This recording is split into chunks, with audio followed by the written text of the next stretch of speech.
Hello students, এখন আমরা আলোচনা করব পাথ সিমেট্রি নিয়ে। দেখো এখানে একটা সার্কিট নিয়ে এসেছি, যে সার্কিটে এই যে একটা ট্রায়াঙ্গেলের যে সাইডগুলো প্রত্যেকটা রেজিস্ট্যান্স R1 করে, তার মধ্যে আর একটা বড় ট্রায়াঙ্গেল রয়েছে যার প্রত্যেকটা সাইডে রেজিস্ট্যান্স R1 করে, আর এই যে ভার্টেক্সগুলোর সাথে জয়েন করা হচ্ছে যে রেজিস্ট্যান্সগুলো দিয়ে, এগুলো হচ্ছে R2। R1 এর ভ্যালুগুলো সব 10 ওহম করে, প্রত্যেকটা সাইডের রেজিস্ট্যান্সগুলো সব 10 ওহম, আর এই ভার্টেক্স টু ভার্টেক্স জয়েন করা হচ্ছে যে রেজিস্ট্যান্স R2 সেগুলো হচ্ছে 20 ওহম দিয়ে। এখন তোমাকে বার করতে হবে A আর D এর মধ্যে ইকুইভ্যালেন্ট রেজিস্ট্যান্স কত হবে। এটাকে আমরা বলছি পাথ সিমেট্রি কনসেপ্ট দিয়ে করব। পাথ সিমেট্রি বলতে আমরা কি বুঝি দেখো, যে এখানে যদি তোমার ব্যাটারি কানেক্ট করা হয় A আর D এর মধ্যে, তাহলে কারেন্ট এমন ভাবে এই পথ দিয়ে ডিভাইড হবে এবং এই পথ দিয়ে ডিভাইড হবে, একই রকম ভাবে কারেন্টটা যাবে। এইদিক দিয়ে যতটা পোটেনশিয়াল ড্রপ হবে এখানে ততটা পোটেনশিয়াল ড্রপ হবে, এখানে যতটা পোটেনশিয়াল ড্রপ হচ্ছে এখানে ততটা ড্রপ হচ্ছে, অর্থাৎ এই পয়েন্ট এবং এই পয়েন্টের পোটেনশিয়াল কি হবে, সমান হবে, আর এই পয়েন্ট আর এই পয়েন্টের পোটেনশিয়াল কি হবে, সমান হয়ে যাবে। এটা হওয়ার ফলে কি হবে, যে এই পাঁচটা দিয়ে কোনো কারেন্ট যাবে না, আর এটা দিয়েও কোনো কারেন্ট এদিক ওদিক যাওয়া আসা করবে না। যদি এটা দিয়ে কারেন্ট না যাওয়া আসা করে, তাহলে এই ই আর এফ আর বি আর সি যদি ইকুইপোটেনশিয়াল পয়েন্ট হয়ে যায়, তাহলে এই রেজিস্ট্যান্স গুলো দিয়ে কারেন্ট না যাওয়া মানে এগুলোকে খুলে ফেলতে পারি কি, তাহলে এটা দিয়ে কোনো কারেন্ট যাবে না। তাই এটার মধ্যে দিয়েও কারেন্ট জিরো, আর এটার মধ্যে দিয়েও কারেন্ট হবে জিরো। কি বোঝা গেছে? ওটার মধ্যে কোনো কারেন্ট যাবে না। যেহেতু কারেন্ট যাবে না, তাই আমার সার্কিটটাকে কি করব, মডিফাইড সার্কিটটা কেমন করে আঁকা যাবে, ওইগুলোকে বাদ দিয়ে বাকিটা তোমার থাকবে। তাহলে ওই যে সার্কিটটা আমার যা ছিল, সেটা ট্রায়াঙ্গেলের যে সাইডগুলো দিয়ে যা যা রেজিস্ট্যান্স আছে সেগুলো আমার থাকবে, শুধুমাত্র এই মাঝখানে কানেক্টিং যে রেজিস্ট্যান্সগুলো সেগুলো তোমার বাদ চলে যাবে। এই একটা রেজিস্ট্যান্স থাকছে,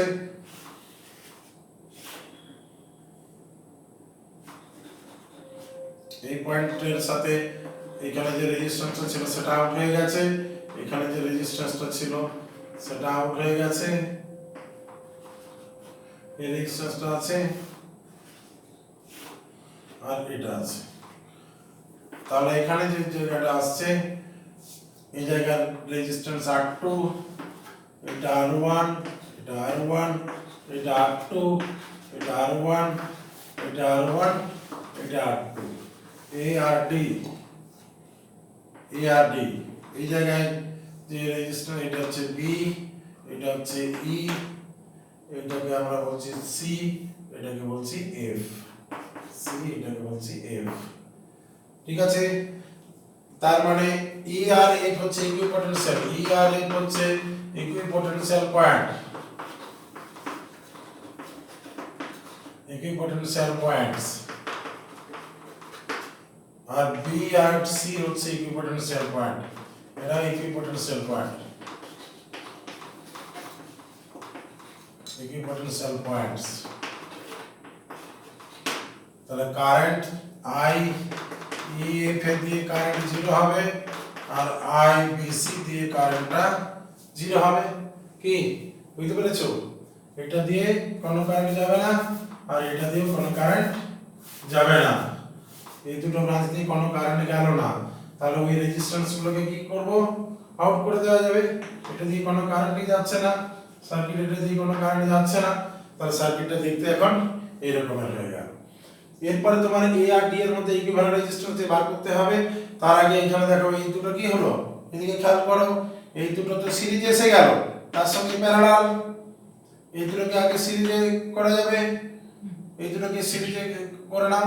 কথা আসছে দেখো, এই তিনটাই সিরিজ, এটা তো সবাই কিন্তু ছাড়া হয়ে গেছে, পর পর পর পর পর পর এই তিনটাই সিরিজ। এখানে এটা এটা একই কারেন্ট যাবে। কি এটা দিয়ে এখানে যদি আমি ব্যাটারি কানেক্ট করতাম, তাহলে কি হতো, যদি এটা দিয়ে কারেন্ট আসে, এটা দিয়ে কারেন্টটা ফিরে আসবে, এটা দিয়ে যদি কারেন্ট আসে তো এটা দিয়ে ফিরে আসবে, তো যাচ্ছে না, দিয়ে এইখানে মনে মনে ভাবতে পারি ব্যাটারি কারেন্ট আছে, তাহলে এটা এইদিকে কারেন্ট আসবে, কি এই পথ দিয়ে, তাহলে এখানটা হবে পজিটিভ। যদি মনে মনে ভাবা যায় যে একটা এখানে ব্যাটারি কানেক্ট করেছি, এরকম ব্যাপারটা দাঁড়াবে। দেখো যদি এরকম মনে মনে ভাবি, তাহলে কি হবে, এটা দিয়ে কারেন্টে যাচ্ছে, কারেন্ট এই পথ দিয়ে যাবে, এই পথ দিয়ে ঘুরে চলে আসবে, এই পথ দিয়ে যে এরকম হবে। কি এখানে যদি মনে মনে ভাবা যায় যে একটি ব্যাটারি কানেক্ট করা আছে, কি এটা দিয়ে যে কারেন্ট যাচ্ছে, এটা কিছু কারেন্ট এটা দিয়ে, কিছু এটা দিয়ে যাবে, এটা দিয়ে যে কারেন্ট আসবে সেটা দিয়ে পথ দিয়ে চলে যাবে, আর এই কারেন্টটা এটা দিয়ে এসে এই পথ দিয়ে যাবে, কি এই দুটো মিট করে এই পথে যাবে। এই দুটো দিয়ে কোনো কারেন্ট, কি এই দুটো দিয়ে কোনো কারেন্ট যাচ্ছে না, এই দুটো দিয়ে কোনো কারেন্টই যাচ্ছে না, বলে সার্কিট থেকে আউট হয়ে যাবে, তাই না? তাহলে এখান দিয়ে আমাদের এই হলো কারেন্ট সার্কিট, এই হচ্ছে পাথ। এটা তাহলে কি সিরিজ আসছে, প্রত্যেকটা দিয়ে দেখো একই কারেন্ট আসছে, তো একই কারেন্ট নিলে আমরা কি বলি যে রেজিস্ট্যান্স গুলো সিরিজে আছে, শ্রেণীতে আছে। তাহলে তিনটা রেজিস্ট্যান্স সিরিজ করে, এদিকে তিনটা, তো এই দুটোর সাথে এটাকে প্যারালাল করব। তাহলে এই যে মডিফাইড সার্কিট কি হবে, R1 R1 দুটো R1 2R1 প্লাস R2, এখানে মাঝখানে একটি রেজিস্ট্যান্স রয়েছে R2, আর এখানে একটি রেজিস্ট্যান্স এসে গেল এইটি, আর ওধারে ওই রকমের একটি রেজিস্ট্যান্স এসে গেল এইটি। তাহলে এখানে যে রেজিস্ট্যান্সটা, এটা A পয়েন্ট, এটা D পয়েন্ট, এই জায়গাতে যে রেজিস্ট্যান্স আসছে, এই জায়গাতে আমার রেজিস্ট্যান্স আসছে 2R1 প্লাস R2, আর এদিকে আসছে 2R1 প্লাস R2, আর মাঝখানে যে রেজিস্ট্যান্সটা সেটা আছে R2। এই হলো সার্কিটটা আমার। এখন এই তিনটি লেভেলে ইকুইভ্যালেন্ট রেজিস্ট্যান্স বের করে নিতে হবে। এই তিনটির ইকুইভ্যালেন্ট রেজিস্ট্যান্স করলে তিনটির প্যারালালে এদের ভ্যালুগুলো বসিয়ে দাও, তাহলে তোমার সুবিধা হবে, তাই না?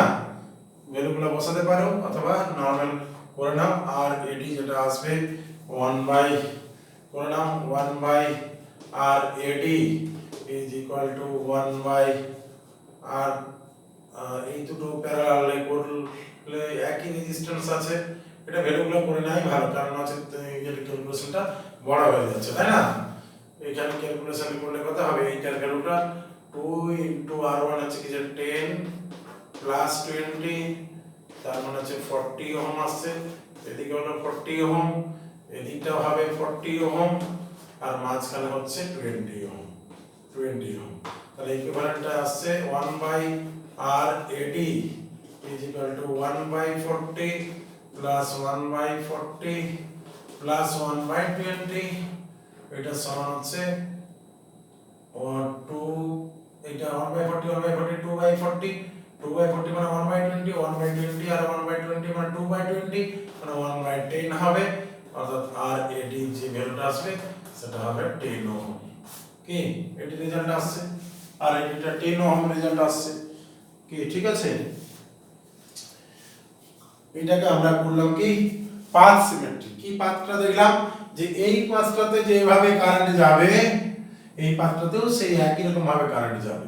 এই দুটো পয়েন্টের পটেনশিয়াল সমান হওয়ার জন্য এটা দিয়ে কোনো কারেন্ট যাবে না, আই এটা 0 হবে, কি আর এখানে আই বিসিটা 0 হয়ে যাবে, এটা দিয়ে কোনো কারেন্ট যাবে না। তাই এই রেজিস্ট্যান্সগুলোকে খুলে বাদ দিয়ে দিতে পারি, তাই না? যেটা আমি এখানে আমরা করেছি, এই হচ্ছে ব্যাপারটা। এটা আমাদের হয়ে গেল পাথ সিমেট্রি। এটাকে কখনো কখনো পারপেন্ডিকুলার সিমেট্রি দিয়েও করা যায়। শোনো, পারপেন্ডিকুলার সিমেট্রি দিয়ে যদি করতে চাও তাহলে এই যে রেজিস্ট্যান্সটা আছে, এই দুটো যে লাইন, এই দুটোর উপরে যদি তুমি এরকম করে লাইন টেনে নাও, এটা লাইন অফ সিমেট্রির কথা বলছি, পারপেন্ডিকুলার না, লাইন অফ সিমেট্রি করবে। তাহলে কি এই রেজিস্ট্যান্সটাকে দুটো হাফ হাফ করে নেবে, এটাকে হাফ হাফ করে নেবে, তাহলে এই দিকটা দেখতে যেরকম এই দিকটা দেখতে সেরকম, কি তাহলে এই লাইন অফ সিমেট্রির উপরে এটা পড়ছে, এটা থাকবে, এদিকটার হাফটা করবে, ওদিকের হাফটা করেও করা যাবে। কি এই R1টাকে তুমি যদি এটাকে দুটো হাফে ভাগ করে নিতে, কি এই যে জায়গাটা, অর্থাৎ আমি বলতে চাইছি যে A আর D এর যে রেজিস্ট্যান্স আছে সেটা থাকলো, আমি এখানে সার্কিটটা আঁকছি, দেখো A আর D এর রেজিস্ট্যান্স যেমন আছে থাকলো, এখানে যে রেজিস্ট্যান্স আছে এটাকে চলে এলো এখানে, এখানে যে রেজিস্ট্যান্সটা আছে সেটাও এখানে দিয়ে গেল, এখানে যে রেজিস্ট্যান্স আছে ট্রায়াঙ্গেলে সেটা থাকলো, এদিকটাও তাই করবে, এদিকটাও যা আছে তাই থাকবে, এখানে যে কানেক্টিং রেজিস্ট্যান্স আছে সেটা থাকবে এটা, আর এখানে যে রেজিস্ট্যান্সটা আসছে এই জায়গাটাতে একটা রেজিস্ট্যান্স রয়েছে যেটা কানেক্টিং রেজিস্ট্যান্স, এখানে একটা রেজিস্ট্যান্স আগে আসবে, এটা আগে একটা রেজিস্ট্যান্স আসবে, আর পরে আরেকটা রেজিস্ট্যান্স দিয়ে কানেক্ট হচ্ছে এই যে জায়গাটা, এটা আর একটা রেজিস্ট্যান্স চলে আসছে। কোথায় কোনটা আমরা বাদ দিলাম দেখে নিই।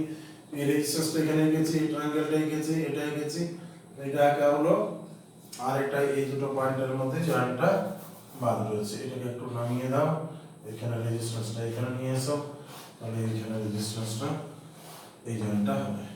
কি এই তো রেজিস্ট্যান্স গুলো রয়েছে।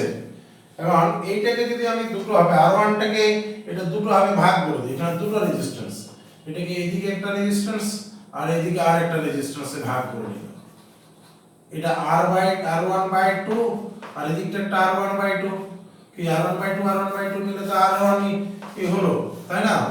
এখানে আরেকটা হাফ রেজিস্ট্যান্স আমি করে নিলাম, এটা R1/2 করে নিলাম। আর এটাকেও তাই করলাম, যদি আমি পারপেন্ডিকুলার সিমেট্রিটা আনতে চাইছি যেহেতু, তাই এই জায়গাটাকে ওই রেজিস্ট্যান্স গুলোকে ভেঙে দুটো রেজিস্ট্যান্সের পার্ট ভাবছি। এই একটা আর এই একটা আর এই একটা, এটা R1/2, এটা R1/2, এটা এই যে R1 আছে টোটালটা, এদিকটা R1/2, এদিকটা R1/2 করলাম। এতে লাভটা কি হলো আমার? লাভটা হলো কি এই যে এটা লাইন অফ সিমেট্রিটা আমি খুঁজে পেলাম, তাই না? এদিকে যা যা আছে ওইদিকেও তাই রয়েছে, তাই না? এটা হচ্ছে R1/2। তাহলে এটা আমাদের আছে, এটা B পয়েন্ট ছিল, এটা C পয়েন্ট ছিল, এটা E, এটা F, এটা A, এটা D। তাহলে এই যে AD এটা লাইন অফ সিমেট্রি, এটা তোমার আসছে কি parallel Axis of symmetry concept থেকে, কি এই দুটো যে লাইনটা আমরা পেয়ে যাচ্ছি, কি ঠিক আছে? এখন এখান থেকে এই পয়েন্ট আর এই পয়েন্টের পটেনশিয়াল সমান হবে, এই পয়েন্ট আর এই পয়েন্টের পটেনশিয়াল সমান হবে। তো যাই হোক, আমার যেটা দরকার লাইন অফ সিমেট্রি, তাহলে আমি এই পোরশনটাকে হাফ পোরশনগুলোকে কি করব, এটাকে ফোল্ড করে নিতে পারি। কি এটাকে যদি এদিকে ফোল্ড করে দিই, তাহলে এটার সাথে এটা চলে যাবে, এটার সাথে এটা চলে যাবে, এটার সাথে এটা চলে যাবে, এটার সাথে এটা চলে যাবে। তারপরে তুমি ক্যালকুলেট করতে পারো এই R1টা আর এই R1টা কি হবে, প্যারালালে চলে আসবে। এখানে যে R1 এখানে R1 আছে, তারা প্যারালালে চলে আসবে। এই R1/2 প্যারালালে চলে আসবে, এই R1/2 প্যারালালে চলে আসবে। আর এইখানে যেটা R2 আছে, এখানে যেটা R2 আছে, এখানে একটা R2 আছে, এই R2টা থাকবে, এই R2টা ওই R2র সাথে মার্জ করে যাবে। কি কি বুঝতে পেরেছো? এটাকে করে তুমি এটাও করতে পারো। যদি মনে হয় প্রথমে এই পোরশনগুলো ওই ইকুইপোটেনশিয়াল বলে খুলে নেব, তারপরে তুমি মার্জ করব, তাও করতে পারো। কি এই পয়েন্ট এই পোরশনটা করার পরে এই যে পজিশনটা এসে গেল, কি এই পজিশনের অ্যাবাউট এটা তো তুমি ফোল্ড করতে পারো, এটার সঙ্গে এটাকে ভান্স করতে পারো। তাহলে এর সাথে এটা R1 কি হবে প্যারালাল, R1 প্যারালালে হলে R1/2, এখানে R1 প্যারালাল R1/2, আর R2 এসে গেল, এটাও তোমার কি সব টু হাফ হয়ে যাবে, সমস্ত রেজিস্ট্যান্স গুলো হাফ হয়ে যাবে। তাহলে এটাকেই তুমি যদি ভাবো যে করব, তাহলে সেক্ষেত্রে কি করা যাবে দেখো, সেটা যে ওই পোরশনটাকে আমি হাফ পোরশন ভাবলেই হবে, এদিকটাকে এদিকে নিয়ে চলে আসছি। তাহলে আমার এই জায়গায় আমার রেজিস্ট্যান্স A আর D টা তো ফোল্ডিং হলো, কোনো পাল্টাচ্ছে না। আর এই জায়গায় যেটা R1 রেজিস্ট্যান্স আছে, আর এখানে একটা R2 রেজিস্ট্যান্স রয়েছে, এখানে একটা R1 রেজিস্ট্যান্স আছে, আর এখানে একটা R2 রেজিস্ট্যান্স আছে। এগুলো সব কি হচ্ছে, হাফ হাফ হয়ে যাচ্ছে না রেজিস্ট্যান্স গুলো। তাহলে এটা হচ্ছে R1/2 হয়ে গেল, এটা তোমার R2টা থেকে গেল, এটা R1/2 হয়ে গেল, আর এটা হচ্ছে R2/2 হয়ে গেল। বাস এটার পরে নিলেই হবে। তাহলে এইটা তোমার আছে কত, R1 এর ভ্যালু এটা তো 10, এটা তোমার 5 ওহম, তাহলে হলো এটা হচ্ছে 20/10, এটা মানে 10 ওহম হবে। আর এটা তোমার হবে 5 ওহম, আর এটা হচ্ছে কত, R2টা দেওয়া আছে কত 20 ওহম, R2টা 20 ওহম দেওয়া আছে, এটা থেকে গেল।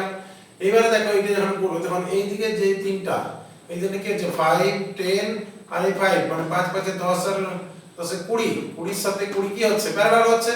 তাহলে এই সার্কিটটা তখন চলে আসছে দুটো রেজিস্ট্যান্স 80 আর একটা 80, এটা হচ্ছে যে A আর D এর মধ্যে যেটা আছে, এই রেজিস্ট্যান্সটা A আর D এর মধ্যে যেটা রয়েছে A আর D, এটা হচ্ছে 20 ওহম রেজিস্ট্যান্স।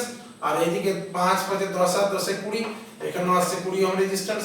এই 20 আর এই 20 তো প্যারালালে হচ্ছে, তাহলে 20 আর 20 প্যারালাল হলে আর AD কত হবে 20 * 20/20 + 20, তাহলে আর ADটা 20/2 হচ্ছে, মানে 10 হয়ে যাচ্ছে। কি এই থেকেও হচ্ছে। কি বুঝতে পেরেছো? এইভাবে করা যায়, যেটা সুবিধা তোমরা সেটাই করবে। পোরশনটাকে হাফ ফোল্ড, এটা হচ্ছে কি যে লাইন অফ সিমেট্রি কনসেপ্টটা আবার ফোল্ড করে দেওয়া হলো, ফোল্ড করে এই হাফ সার্কিট হয়ে গেল, তাহলে আমার সার্কিটটা আরো ছোট হয়ে গেল, হাফ পোরশনের ক্যালকুলেশন করলেই হবে। পারপেন্ডিকুলার এক্সিস অফ সিমেট্রি হলে হাফ পোরশন করে ডাবল করা, আর লাইন অফ সিমেট্রি করলে তোমার যেটা লাইন অফ সিমেট্রির উপর থাকছে সেই রেজিস্ট্যান্স থেকে যাবে, বাকিগুলো ফোল্ড হয়ে পরে হাফ হাফ হয়ে যাবে। আর পারপেন্ডিকুলার এক্সিসের ক্ষেত্রে কিন্তু পারপেন্ডিকুলার লাইনের উপর যে রেজিস্ট্যান্স গুলো থাকবে সেই রেজিস্ট্যান্স গুলো আউট হয়ে যাবে। কি বুঝতে পেরেছো? আমরা এটি এর অ্যাবাউট ইকুইভ্যালেন্ট রেজিস্ট্যান্স বার করতে বলেছি বলে এটা, যদি কখনো কোশ্চেনটা দিয়ে দিত এখানের অ্যাবাউট ইকুইভ্যালেন্ট রেজিস্ট্যান্স, তখন কিন্তু আবার ব্যাপারটা একটু অন্যরকম হতো। কি সেটা যখন যেমন দিবে সেই অনুযায়ী তখন করে নিতে হবে। ঠিক আছে স্টুডেন্ট, বেস্ট অফ লাক, আমরা যাই পরের ক্লাসে।